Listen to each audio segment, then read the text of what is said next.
Hello guys. तो हमने त्रिकोणमिति यहाँ पे समाप्त कर ली थी। 8.4 तक लास्ट चैप्टर था त्रिकोणमिति का।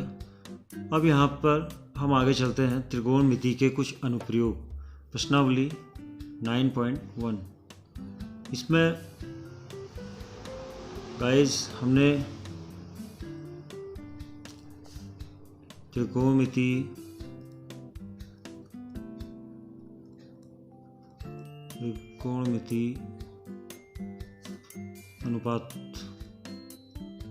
अनुपातों के मान याद रखने हैं जो कि हमने पहले बनाए हैं, और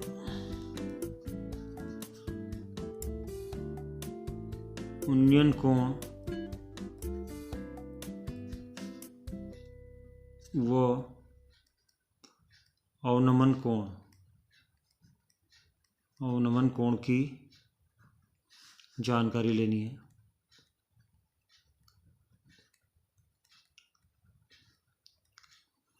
तो गाइस यहाँ पे इस चैप्टर में उन्नयन कोण और अवनमन कोण को समझना बहुत आवश्यक है। उसके बाद ही हम ये प्रश्नावली स्टार्ट करेंगे। तो गाइस सबसे पहले देख लेते हैं उन्नयन कोण क्या होता है। ये कोई यहाँ पर हमारी ज़मीन है, कोई ज़मीन है।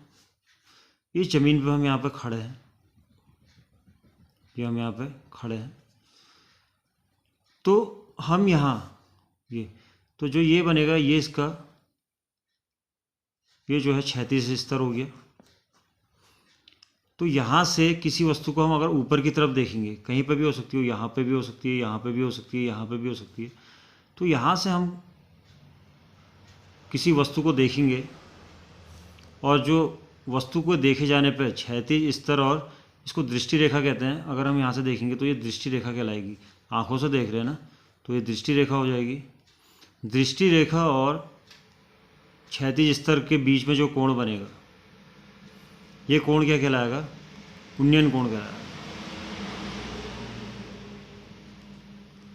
नीचे से ऊपर देखने में कोण क्या बनेगा? उन्नयन कोण। तो वैसे ये बना हमारा उन्नयन कोण।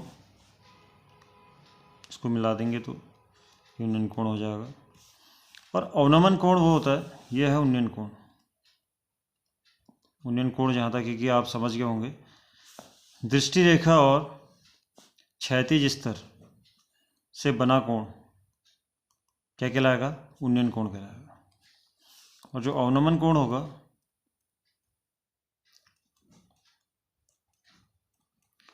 अवनमन कोण गाइस हमेशा ऊपर से नीचे की तरफ देखे जाने वाली वस्तु, जैसे कि ये है, ये कोई हमारी मीनार है। ये क्या है? ये हमारी मीनार है। ये क्या है? मीनार है। यहाँ पर कोई वस्तु रखी है, ये वस्तु हो गई।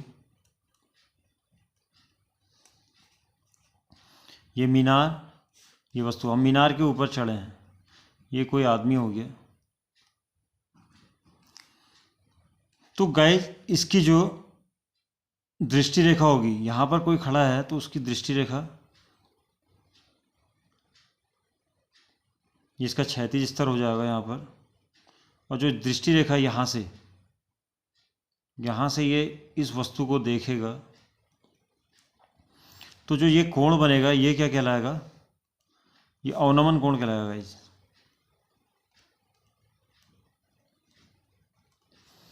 अब आप इसको समझ गए होंगे।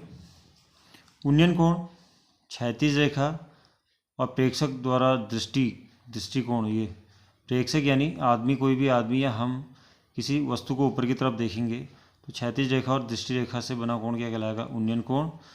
और मीनार से ऊपर से नीचे देखे जाने पर, ऊपर से जो नीचे दृष्टि रेखा, यहाँ से नीचे को देखेंगे हम, इसका क्षैतिज स्तर ये कहलाएगा। तो ये कोण क्या कहलाएगा? अवनमन कोण कहलाएगा। ऊपर से नीचे की तरफ देखा जाने वाला कोण। ठीक है गाइज, इतना आप समझ गए होंगे। अब चलते हैं प्रश्नावली की तरफ। तो चलते हैं क्वेश्चन की तरफ। क्वेश्चन नंबर 1 है, सर्कस का एक कलाकार एक 20 मीटर लंबी डोर पर चढ़ रहा है जो अच्छी तरह से तनी हुई है, यानी खिंचाव उसका क्या है, बिल्कुल टाइट है, और भूमि पर सीधे लगे खंभे के शिखर से बंधा हुआ है। यदि भूमि स्तर के साथ डोर द्वारा बनाया गया कोण 30 अंश का है तो खंभे की ऊंचाई ज्ञात कीजिए। तो इसका आंसर देख लेते हैं। सबसे पहले गाइस हमें इसको समझने के लिए एक चित्र बनाना पड़ेगा। सर्कस का एक कलाकार एक 20 मीटर लंबी डोर पर चढ़ रहा है जो अच्छी तरह से तनी हुई है। तो डोर कैसी होगी गाइस, ये क्या है, डोर तनी हुई है और भूमि पर सीधे लगे खंभे के शिखर से बंधा हुआ है। भूमि पर लगा खंभा, कोई ये खंभा कैसा होता है, खड़ा होता है। ये भूमि है, ये भूमि से लगा खड़ा खंभा है और ये रस्सी से खिंचाव के साथ बंधी हुई है। तो ये खंभे के शिखर से बंधा हुआ है। यदि भूमि स्तर के साथ डोर द्वारा बनाया कोण 30 है, कोण कितना बना है, भूमि के साथ 30 अंश का बना हुआ है। तो खंभे की ऊंचाई खंभा ये है, खंभा है गाइस, इसको ए भी दे देते हैं, ये हमने एच मान लेते हैं इसको। और जो रस्सी की लंबाई है वो लंबी कितनी है, 20 मीटर, तो ये 20 मीटर हो गया। तो ए बी सी ये एक त्रिभुज बन गया गाइस, जिसमें हमें कोण 30 डिग्री दिया है। तो सबसे पहले लिख लेंगे, माना खंभे की ऊंचाई h मीटर होगी। तो ये tan 30 है।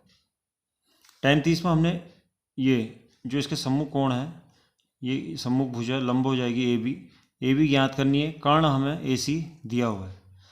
तो AC और लंब और कर्ण किस में होता है, साइन में। तो यहाँ पर हम sin 30 ले लेंगे, चूँकि साइन 30 डिग्री इजिकल टू लंब बट्टे कर्ण, तो AB बट्टा AC। साइन 30 का मान होता है गाइज 1/2 इजिकल टू AB हमने h माना है, h हो गया। AC हमें कितना दिया है, 20, आड़ी गुणा कर लेंगे तो 2h इजिकल टू 20। तो h इजिकल टू क्या हो जाएगा, 20/2 इजिकल टू 10। तो गाइस खंबे की ऊंचाई कितनी हो गई, 10 मीटर हो गई। अब यहाँ पर क्वेश्चन नंबर 2 है, आंधी आने से एक पेड़ टूट जाता है और टूटा हुआ भाग इस तरह मुड़ जाता है कि पेड़ का शिखर जमीन को छूने लगता है और इसके साथ 30 अंश का कोण बनाता है। पेड़ के पाद बिंदु की दूरी जहाँ पेड़ का शिखर जमीन को छूता है 8 मीटर है। पेड़ की ऊंचाई ज्ञात कीजिए। तो सबसे पहले इसका हम चित्र बना लेंगे।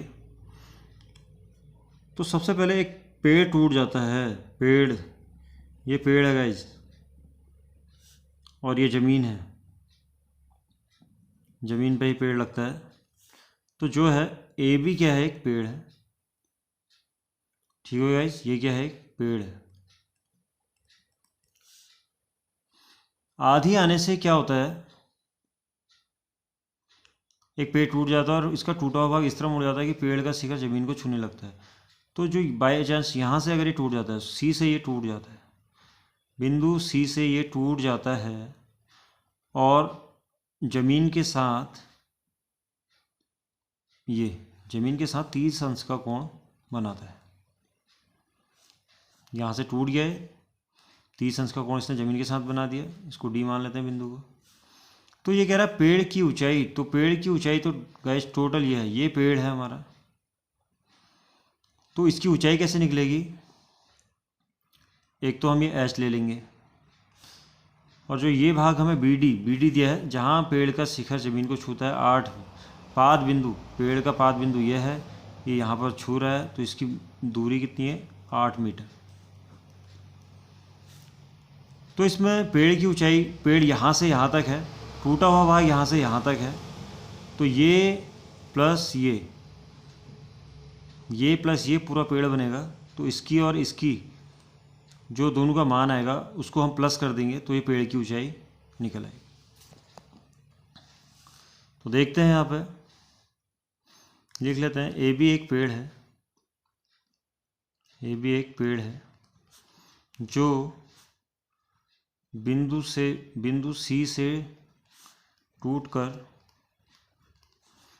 बिंदु डी के साथ 30 अंश का कोण बनाता है।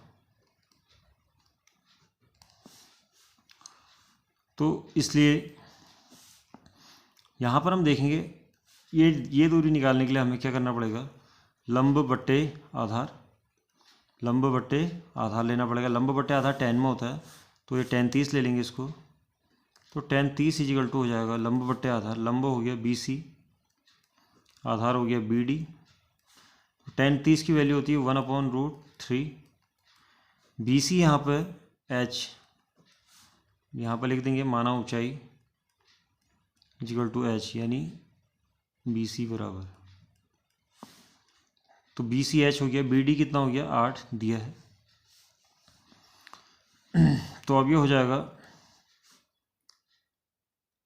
√3h = 8, तो h = 8/√3।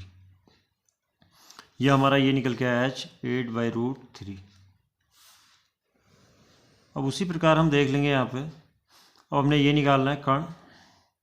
तो कर्ण बट्टे आधार दिया मैं, कर्ण बट्टे आधार या आधार बट्टे कर्ण किस में होता है, आधार बट्टे कर्ण होता है कॉस में। तो cos 30 = आधार 8 है यहाँ पर BD, और कर्ण क्या है CD।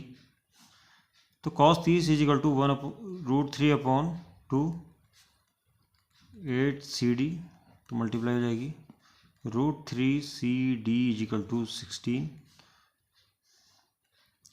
तो CD = क्या हो जाएगा 16/√3। ये h है और ये CD है।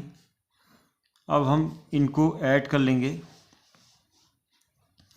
इसको और इसको ऐड कर लेंगे, तो इसलिए यहाँ पर लिखेंगे, इसलिए AB पूरा पेड़ है, AB = क्या हो जाएगा BC + CD। तो BC हमने h मान रखा है, तो h + CD, तो h की वैल्यू आई है 8/√3